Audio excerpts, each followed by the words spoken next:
Hey everyone, this is Keegan from National Powersports. This 2001 Harley-Davidson DYNA Wide Glide Switchblade, with only 36,009 miles, passes New Hampshire State inspection and runs well. It's been upgraded with 15-inch handlebars, a Stage 1 intake, drag specialty seat, and this low-mileage CVO model is in great condition for its age and will please any Harley fan or collector.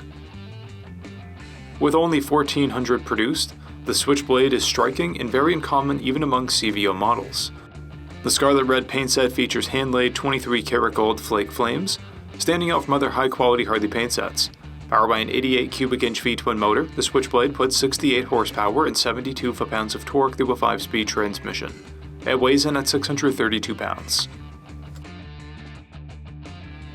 To see everything we know about this vehicle, including full mechanical and cosmetic condition reports, the service repair order, high-resolution photos, and more, please visit the listing on our website.